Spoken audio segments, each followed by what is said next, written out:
ಮಾನಸಿಕವಾಗಿ ಯಾರು ನೆಮ್ಮದಿಯಾಗಿರೋಕೆ ಆಗ್ತಾ ಇಲ್ಲ. ತುಂಬ ಡಿಪ್ರೆಷನ್ಗೆ ಹೋಗ್ತಾ ಇದ್ದಾರೆ, ಆತಂಕ ಆಗ್ತಾ ಇದೆ ಅವರಿಗೆ, ತುಂಬ ದುಃಖದಲ್ಲಿರ್ತಾರೆ.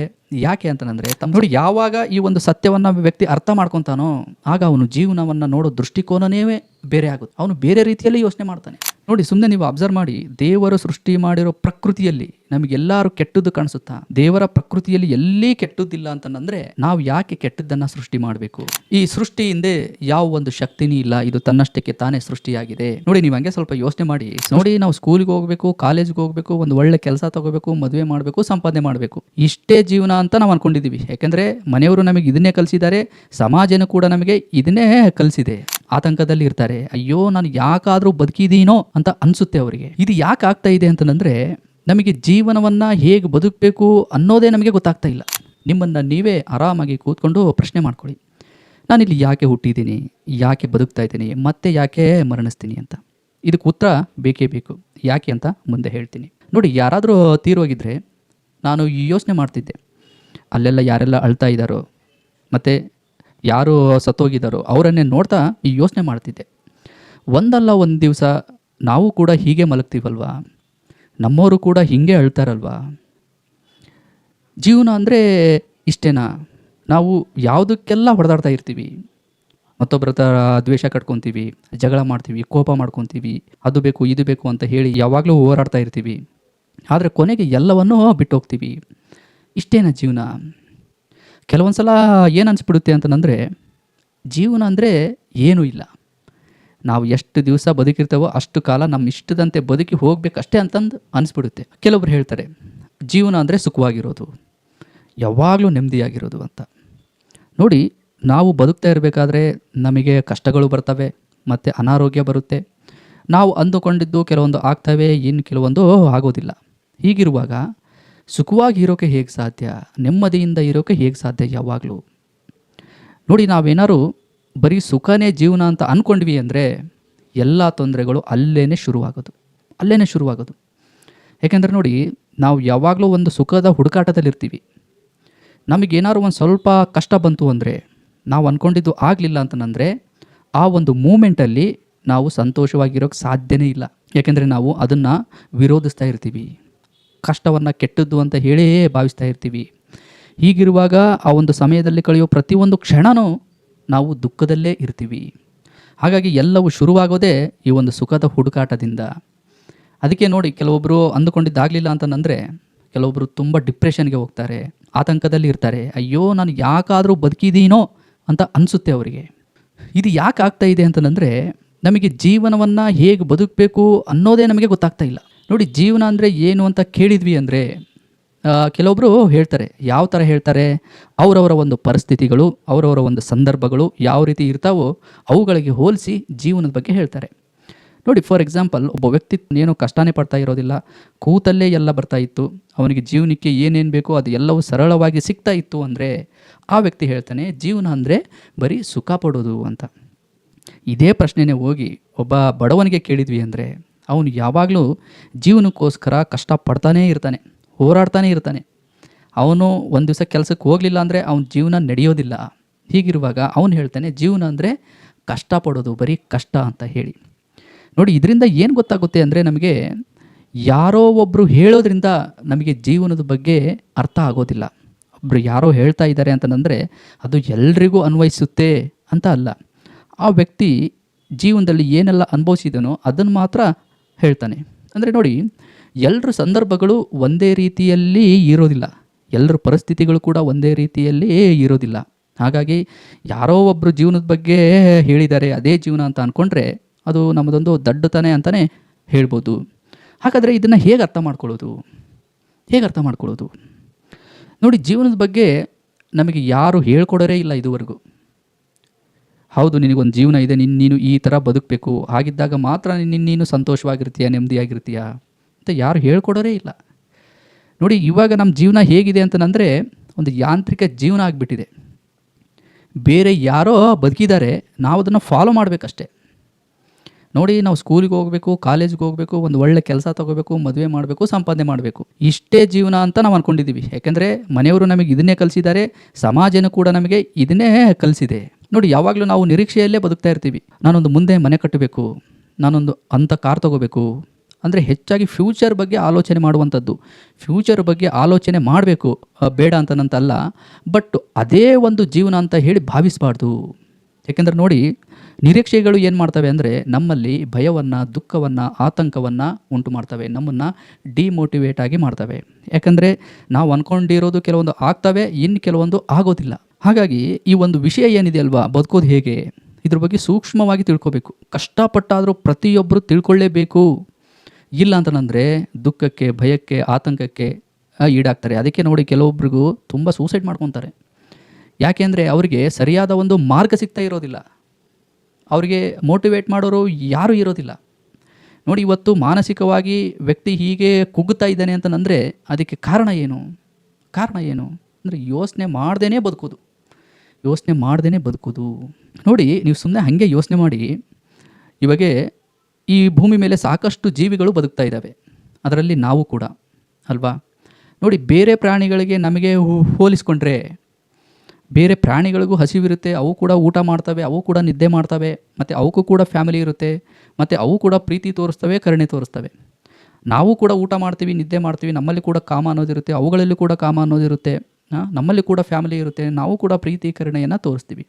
ವ್ಯತ್ಯಾಸ ಏನು ಅಂತಂದರೆ ನಾವು ದೊಡ್ಡ ದೊಡ್ಡ ಬಿಲ್ಡಿಂಗಲ್ಲಿ ಬದುಕ್ತೀವಿ, ಅವು ಸಣ್ಣ ಸಣ್ಣ ಗೂಡಲ್ಲಿ ಬದುಕ್ತವೆ ಅಷ್ಟೇ.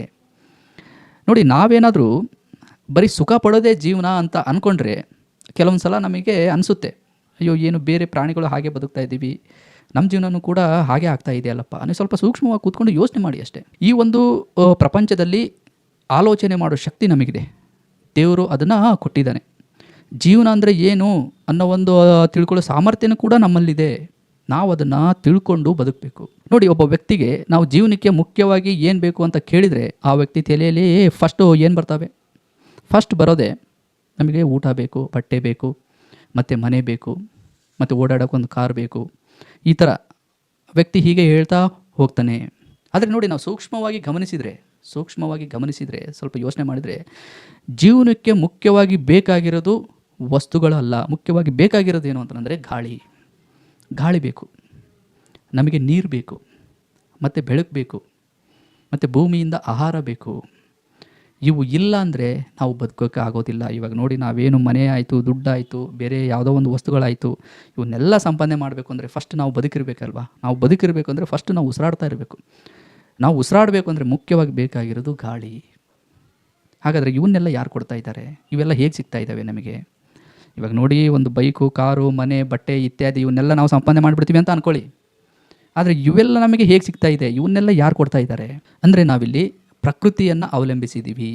ಕೆಲವರು ಬಾಯಲ್ಲಿ ಕೇಳಿದ್ದೀನಿ ನಾನು, ಈ ಸೃಷ್ಟಿ ಹಿಂದೆ ಯಾವ ಒಂದು ಶಕ್ತಿನೇ ಇಲ್ಲ, ಇದು ತನ್ನಷ್ಟಕ್ಕೆ ತಾನೇ ಸೃಷ್ಟಿಯಾಗಿದೆ ಅಂತ ಹೇಳ್ತಾ ಇರ್ತಾರೆ. ನೋಡಿ, ನೀವು ಹಂಗೆ ಸ್ವಲ್ಪ ಯೋಚನೆ ಮಾಡಿ, ಸೃಷ್ಟಿ ಏನಾದ್ರು ತನ್ನಷ್ಟಕ್ಕೆ ತಾನೇ ಆಗಿದ್ದರೆ ಇಷ್ಟೊತ್ತಿಗೆ ಸೃಷ್ಟಿಯಲ್ಲಿ ಬದಲಾವಣೆ ಆಗ್ತಿತ್ತು ಅಲ್ವಾ. ಈ ಮಳೆಗಾಲ, ಚಳಿಗಾಲ, ಕಾಲಗಳು ಏನು ಬದಲಾಗ್ತಾ ಇರ್ತವೋ ಅವುಗಳಲ್ಲಿ, ಮತ್ತು ಸೂರ್ಯನಿಂದ ಬೆಳಕು ಬರೋದರಲ್ಲಿ, ಒಂದು ಗಾಳಿಯಲ್ಲಿ, ಗ್ರಹಗಳಲ್ಲಿ ಏನಾದ್ರು ಒಂದು ವ್ಯತ್ಯಾಸ ಆಗಿರಬೇಕಲ್ವಾ ಬ್ರಹ್ಮಾಂಡದಲ್ಲಿ. ನೋಡಿ, ಎಲ್ಲವೂ ಒಂದು ಸಿಸ್ಟಮೆಟಿಕ್ ಆಗಿ ಕೆಲಸ ಮಾಡ್ತಾ ಇದ್ದಾವೆ ಅಂದರೆ, ಒಂದು ನಿಯಮದ ಪ್ರಕಾರ ಇಲ್ಲಿ ಕೆಲಸ ಮಾಡ್ತಾ ಇದ್ದಾವೆ, ಏನು ಬದಲಾವಣೆ ಆಗ್ತಾ ಇಲ್ಲ ಅಂತಂದರೆ ಖಂಡಿತವಾಗಿಯೂ ಈ ಸೃಷ್ಟಿಯ ಹಿಂದೆ ಒಂದು ಶಕ್ತಿ ಇದೆ. ಇದನ್ನು ನಾವು ಅರ್ಥ ಮಾಡ್ಕೋಬೇಕು. ಆ ಶಕ್ತಿಯನ್ನೇ ನಾವು ದೇವರು, ಭಗವಂತ ಅಂತ ಹೇಳಿ ಕರಿತೀವಿ. ಬೇರೆಯವರು ಅವರವರ ಭಾಷೆಯಲ್ಲಿ ಅದನ್ನು ಏನಂತ ಕರೀತಾರೋ ಅವರು ಕರೀತಾರೆ. ಅಂದರೆ ಇಲ್ಲಿ ನಾವು ಅರ್ಥ ಮಾಡ್ಕೊಳ್ಬೇಕಾಗಿರೋದೇನು, ಒಂದು ಶಕ್ತಿಯ ಅಡಿಯಲ್ಲಿ ನಾವಿಲ್ಲಿ ಬದುಕ್ತಾ ಇದ್ದೀವಿ, ಒಂದು ಶಕ್ತಿಯ ಅಡಿಯಲ್ಲಿ ಬದುಕ್ತಾ ಇದ್ದೀವಿ. ಮತ್ತು ಕೆಲವೊಬ್ಬರು ಇಲ್ಲ, ಇದು ನನ್ನ ಜೀವನ, ನನ್ನ ಇಷ್ಟ, ಎಲ್ಲವೂ ನನ್ನ ಕೈಯಲ್ಲಿದೆ, ನನಗೆಲ್ಲ ಗೊತ್ತು ಅನ್ನೋ ಒಂದು ರೀತಿಯಲ್ಲಿ ಬದುಕ್ತಾ ಇರ್ತಾರೆ, ಅಂದರೆ ಹೇಳ್ತಾ ಇರ್ತಾರೆ ಅವರು.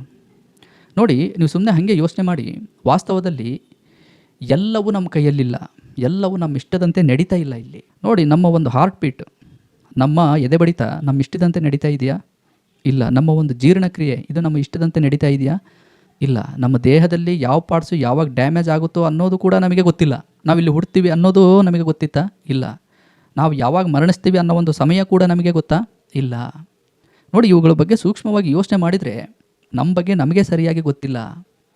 ಹೀಗಿರುವಾಗ ಎಲ್ಲವೂ ನಮ್ಮ ಕೈಯಲ್ಲಿದೆ ಅನ್ನೋದು ಎಷ್ಟು ಸತ್ಯ. ಹೌದು, ನಮಗೆ ಇಲ್ಲಿ ಸ್ವಾತಂತ್ರ್ಯ ಇದೆ, ನಾವಿಲ್ಲಿ ಹೇಗೆ ಬೇಕಾದರೂ ಬದುಕ್ಬೋದು. ಆದರೆ ಒಂದು ಸೂಕ್ಷ್ಮವಾಗಿ ನಾವು ತಿಳ್ಕೊಬೇಕಾಗಿರೋ ವಿಷಯ ಏನು ಅಂತಂದರೆ, ನಾವು ಒಂದು ಶಕ್ತಿಯ ಅಡಿಯಲ್ಲಿ ಬದುಕ್ತಾ ಇದ್ದೀವಿ.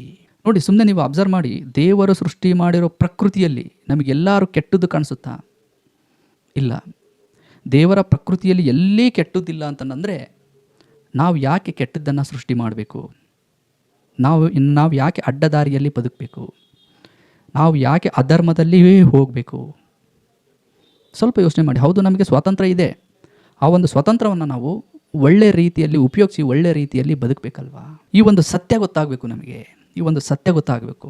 ಯಾವ ಸತ್ಯ? ಭಗವಂತನ ಅಡಿಯಲ್ಲಿ, ನಾವು ದೇವರ ಅಡಿಯಲ್ಲಿ ಬದುಕ್ತಾ ಇದ್ದೀವಿ. ಹಾಗಾಗಿ ನಾವು ಮಾಡಬೇಕಾಗಿರೋ ಕೆಲಸ ಏನು ಅಂತಂದರೆ, ನಾವು ದೇವರ ಅನುಗ್ರಹದಿಂದ ಬದುಕ್ತಾ ಇದ್ದೀವಿ. ಹಾಗಾಗಿ ಮೊದಲು ದೇವರನ್ನು ಅರಿತು, ಎಲ್ಲರಿಗೂ ಒಂದೇ ಶಕ್ತಿ ಇದೆ, ದೇವರು ಒಬ್ಬನೇ ಇದ್ದಾನೆ. ಆ ಒಂದು ಶಕ್ತಿಯನ್ನು ನಮ್ಮ ಹೃದಯದಿಂದ ಧ್ಯಾನ ಮಾಡಿ ಆ ಒಂದು ಶಕ್ತಿಗೆ ಕೃತಜ್ಞತೆ ಸಲ್ಲಿಸಬೇಕು ಫಸ್ಟು. ಇನ್ನೊಂದೇನು ಅಂದರೆ ಒಳ್ಳೆ ಕರ್ಮಗಳನ್ನು ಮಾಡಬೇಕು. ಒಳ್ಳೆ ಕರ್ಮಗಳನ್ನು ಮಾಡಬೇಕು. ನೋಡಿ, ಯಾವಾಗ ಈ ಒಂದು ಸತ್ಯವನ್ನು ವ್ಯಕ್ತಿ ಅರ್ಥ ಮಾಡ್ಕೊತಾನೋ ಆಗ ಅವನು ಜೀವನವನ್ನು ನೋಡೋ ದೃಷ್ಟಿಕೋನನೇ ಬೇರೆ ಆಗುತ್ತೆ. ಅವನು ಬೇರೆ ರೀತಿಯಲ್ಲಿ ಯೋಚನೆ ಮಾಡ್ತಾನೆ. ನೋಡಿ, ಇದಕ್ಕಿಂತ ಮುಂಚೆ ವ್ಯಕ್ತಿ ಯಾವ ರೀತಿ ಯೋಚನೆ ಮಾಡ್ತಿದ್ದ? ಜೀವನ ಅಂದರೆ ಬರೀ ಯಾವಾಗಲೂ ಕಾಂಪಿಟೇಷನಲ್ಲಿ ನೋಡ್ತಾ ಇದ್ದ. ಅವ್ರು ಅದನ್ನು ತೊಗೊಂಡಿದ್ದಾರೆ, ನಾನು ಅದನ್ನು ತೊಗೋಬೇಕು. ಅವ್ರು ಅಷ್ಟು ಸಂಪಾದನೆ ಮಾಡ್ತಾ ಇದ್ದಾರೆ, ನಾನು ಅಷ್ಟು ಸಂಪಾದನೆ ಮಾಡಬೇಕು. ಅವ್ರು ಅಂಥ ಕೆಲಸ ಮಾಡ್ತಾ ಇದ್ದಾರೆ, ನಾನು ಅಂಥ ಕೆಲಸ ಮಾಡಬೇಕು. ಅವ್ರು ಅಷ್ಟು ಸಾಧನೆ ಮಾಡಿದ್ದಾರೆ, ನಾನು ಅಷ್ಟು ಸಾಧನೆ ಮಾಡಬೇಕು. ಯಾವಾಗಲೂ ತನ್ನ ಜೀವನವನ್ನು ಮತ್ತೊಬ್ಬರಿಗೆ ಹೋಲಿಸ್ಕೊತಾ ಇದ್ದ. ಅಂದರೆ ಯಾವಾಗಲೂ ಆಲೋಚನೆ ಅನ್ನೋದು ಬರೀ ಹೊರಗಡೆ ಇತ್ತು. ಬರೀ ಹೊರಗಡೆಯಲ್ಲೇ ಯೋಚನೆ ಮಾಡ್ತಿದ್ದ ಯಾವಾಗಲೂ. ಯಾವಾಗ ವ್ಯಕ್ತಿ ಈ ಒಂದು ಸತ್ಯವನ್ನು ಅರ್ಥ ಮಾಡ್ಕೊತಾನೋ, ದೇವರು ನನ್ನನ್ನು ಸೃಷ್ಟಿ ಮಾಡಿದ್ದಾನೆ, ದೇವರ ಒಂದು ಅನುಗ್ರಹದಲ್ಲಿ ನಾನು ಬದುಕ್ತಾ ಇದ್ದೀನಿ ಅನ್ನೋ ಒಂದು ಸತ್ಯ ಅರ್ಥ ಮಾಡ್ಕೊತಾನೋ ಆಗ ಅವನು ಮತ್ತೊಬ್ಬರ ಮೇಲೆ ಫೋಕಸ್ ಮಾಡೋದಿಲ್ಲ. ಯಾವಾಗಲೂ ತನ್ನ ಮೇಲೆ ಯಾವಾಗಲೂ ಫೋಕಸನ್ನು ಇಟ್ಟಿರ್ತಾನೆ. ತಾನು ಏನು ಮಾತಾಡ್ತಾನೆ, ತಾನು ಏನು ಕರ್ಮಗಳನ್ನು ಮಾಡ್ತಾನೆ ಅವುಗಳ ಬಗ್ಗೆ ಹೆಚ್ಚು ಆಲೋಚನೆ ಮಾಡ್ತಾನೆ. ತಾನು ಬಡವನೋ ಶ್ರೀಮಂತನೋ ಅನ್ನೋದನ್ನು ಯೋಚನೆ ಮಾಡೋದಿಲ್ಲ. ಒಟ್ಟಿನಲ್ಲಿ ನಾನು ಭಗವಂತ ಮೆಚ್ಚೋ ರೀತಿಯಲ್ಲಿ ಬದುಕಬೇಕು ಅನ್ನೋ ಒಂದು ದೃಷ್ಟಿಯಿಂದಲೇ ಅವನು ಬದುಕ್ತಾನೆ. ಯಾಕಂದರೆ ನೋಡಿ, ಮರಣಿಸಿದ ನಂತರ ನಾವು ಮತ್ತು ದೇವ್ರ ಹತ್ರನೇ ಹೋಗಬೇಕಲ್ವ. ದೇವ್ರ ಹತ್ರ ನಿಂತಾಗ ನಮಗೆ ಮುಖ ಇರಬೇಕಲ್ವ ತೋರಿಸೋಕೆ. ದೇವರು ನಮಗೆ ಎಷ್ಟು ದೊಡ್ಡ ಬ್ರಹ್ಮಾಂಡವನ್ನು ವ್ಯವಸ್ಥೆ ಮಾಡಿದ್ದಾನೆ ಬದುಕಲಿಕ್ಕೆ. ಈ ಜೀವನದಲ್ಲಿ ನಾವು ಏನು ಮಾಡಿದ್ದೀವಿ, ನಾವು ಈ ಜೀವನವನ್ನು ಹೇಗೆ ಬದುಕಬೇಕು. ನೋಡಿ, ಬಡತನ ಅನ್ನೋದನ್ನು ಶಾಪ ಅಂತ ಅನ್ಕೊತಾರೆ ಕೆಲವೊಬ್ಬರು. ಬಡತನವನ್ನು ಕೆಟ್ಟದ್ದನ್ನಾಗಿ ನೋಡಬೇಡಿ. ನಾನು ಹೇಳೋದು, ಒಬ್ಬ ವ್ಯಕ್ತಿ ಬಡತನ ಅಂತಂದು ಹೇಳ್ತಾ ಇದ್ದಾರೆ ಅಂತಂದರೆ ಅದು ವ್ಯಕ್ತಿ ಹೇಳ್ತಾ ಇದ್ದಾನೆ, ಅದು ಒಂದು ಸೃಷ್ಟಿ ನಿಯಮ ಅಲ್ಲ. ಅದು ಭಗವಂತನ ಅಡಿಯಲ್ಲಿ ಎಲ್ಲರೂ ಸಮಾನರೇ. ಏನಂದರೆ ಕೆಲವೊಂದು ಸಲ ದೇವರು ಕಷ್ಟಗಳನ್ನು ಕೊಟ್ಟು ಪರೀಕ್ಷೆ ಮಾಡ್ತಾನೆ. ಇನ್ನು ಕೆಲವೊಬ್ಬರಿಗೆ ಸಿಕ್ಕಾಪಟ್ಟೆ ದುಡ್ಡು ಕೊಟ್ಟು, ಆಸ್ತಿ ಕೊಟ್ಟು, ತುಂಬ ಸುಖ ಕೊಟ್ಟು ಕೂಡ ದೇವರು ಪರೀಕ್ಷೆಯನ್ನು ಮಾಡ್ತಾನೆ. ಹೀಗಿರ್ಬೇಕಾದ್ರೆ ಬಡತನ ಅನ್ನೋದು ಅದೊಂದು ಶಾಪ ಅಲ್ಲ. ನೋಡಿ, ಇವಾಗ ಒಬ್ಬ ವ್ಯಕ್ತಿ ಬಡವನಾಗಿದ್ದಾನೆ ಅಂತಂದರೆ ಯಾಕೆ ಅವನಿಗೆ ಪ್ರಕೃತಿ ಏನು ಸಹಾಯ ಮಾಡೋದಿಲ್ವಾ? ಅವನೊಂದು ಹಾರ್ಟ್ ಬೀಟು ಹೊಡೆಯೋದಿಲ್ವಾ? ಅವನೊಂದು ಉಸಿರಾಟದ ಕ್ರಿಯೆ ಆಗೋದಿಲ್ವಾ? ಅವನಿಗೆ ಸೂರ್ಯನಿಂದ ಬೆಳಕು ಬರೋದಿಲ್ವಾ? ಎಲ್ಲವೂ ಆಗ್ತಾ ಇರುತ್ತೆ. ಇಲ್ಲಿ ವ್ಯತ್ಯಾಸ ಎಲ್ಲಿ ಬರುತ್ತೆ ಅಂದರೆ ವಸ್ತುಗಳಲ್ಲಿ ಬರುತ್ತೆ ಅಷ್ಟೇ. ಕೆಲವೊಬ್ಬರ ಹತ್ರ ವಸ್ತುಗಳು ಜಾಸ್ತಿ ಇರ್ತವೆ, ಇನ್ನು ಕೆಲವೊಬ್ಬರ ಹತ್ರ ವಸ್ತುಗಳು ಕಡಿಮೆ ಇರ್ತವೆ. ಇಲ್ಲಿ ಬಡತನ ಅನ್ನೋದು ಶಾಪ ಅಲ್ಲ. ನೀವೇನಾದ್ರು ಬಡತನದಿಂದ ತುಂಬ ಯೋಚನೆ ಮಾಡ್ತಾ ಇದ್ರಿ ಅಂದರೆ, ಅಯ್ಯೋ ನಮ್ಮಲ್ಲಿ ಅದು ಇಲ್ಲ ಇದು ಇಲ್ಲ, ಅದನ್ನೆಲ್ಲ ತಲೆಯಿಂದ ಬಿಟ್ಬಿಡಿ. ಇಲ್ಲಿ ಯಾವುದು ಶಾಶ್ವತ ಅಲ್ಲ, ಇಲ್ಲಿ ಯಾವುದು ಪರ್ಮನೆಂಟ್ ಅಲ್ಲ. ಒಂದಲ್ಲ ಒಂದು ದಿವಸ ಎಲ್ಲರೂ ಏನೇ ಸಂಪಾದನೆ ಮಾಡಿದ್ರೂ ಬಿಟ್ಟು ಹೋಗಲೇಬೇಕು. ನಮಗಿಲ್ಲಿ ಬದುಕಲಿಕ್ಕೆ ಏನು ಮುಖ್ಯವಾಗಿ ಬೇಕೋ ಅದನ್ನು ನಾವು ಸಂಪಾದನೆ ಮಾಡಬೇಕು.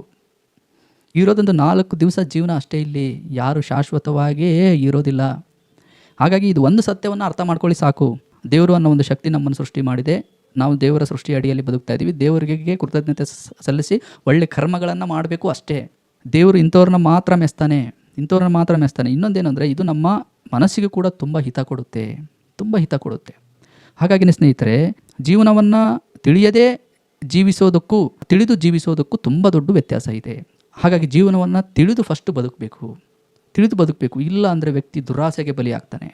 ನನಗೆ ಅದು ಬೇಕು ಇದು ಬೇಕು ಅಂತ ಹೇಳಿ ಯಾವಾಗಲೂ ಹೋರಾಡ್ತಾನೆ ಇರ್ತಾನೆ. ಕೊನೆಗೆ ಯಾವಾಗ ಅವು ಸಿಗೋದಿಲ್ವೋ ವ್ಯಕ್ತಿ ಒಂದು ಮಾನಸಿಕವಾಗಿ ಕುಗ್ಗಿಬಿಡ್ತಾನೆ. ಒಂದು ದೇಹದ ಚಟಗಳಿಗೆ, ಇಲ್ಲ ಒಂದು ಡಿಪ್ರೆಷನ್, ಆತಂಕ ಹೆಚ್ಚಾಗಿ ಅವನನ್ನು ಕಾಡ್ತಾನೆ ಇರ್ತವೆ. ಹಾಗಾಗಿನೇ ಇವತ್ತು ಮಾನಸಿಕವಾಗಿ ಯಾರು ನೆಮ್ಮದಿಯಾಗಿರೋಕೆ ಆಗ್ತಾ ಇಲ್ಲ. ತುಂಬ ಡಿಪ್ರೆಷನ್ಗೆ ಹೋಗ್ತಾ ಇದ್ದಾರೆ, ಆತಂಕ ಆಗ್ತಾ ಇದೆ ಅವರಿಗೆ, ತುಂಬ ದುಃಖದಲ್ಲಿರ್ತಾರೆ. ಯಾಕೆ ಅಂತಂದರೆ ತಮ್ಮ ಸಂತೋಷವನ್ನು ಯಾವಾಗಲೂ ಹೊರಗಡೆ ಹುಡುಕ್ತಾ ಇರ್ತಾರೆ, ವಸ್ತುಗಳಲ್ಲಿಯೋ ಅಥವಾ ವ್ಯಕ್ತಿಯಲ್ಲೋ. ನಾವು ಮಾಡೋ ಕೆಲಸದಲ್ಲಿರುತ್ತೆ ಯಾವಾಗಲೂ, ನಾವು ಗಳಿಸೋ ಜ್ಞಾನದಲ್ಲಿರುತ್ತೆ ಯಾವಾಗಲೂ ಸಂತೋಷ, ನೆಮ್ಮದಿ ಅನ್ನೋದು. ಮತ್ತು ನಾವು ದೇವರಿಗೇನು ಕೃತಜ್ಞತೆ ಸಲ್ಲಿಸ್ತೀವಲ್ವ, ಅದರಲ್ಲಿರುತ್ತೆ ನಿಜವಾಗ್ಲೂ ಶಾಂತಿ, ನೆಮ್ಮದಿ ಅನ್ನೋದು.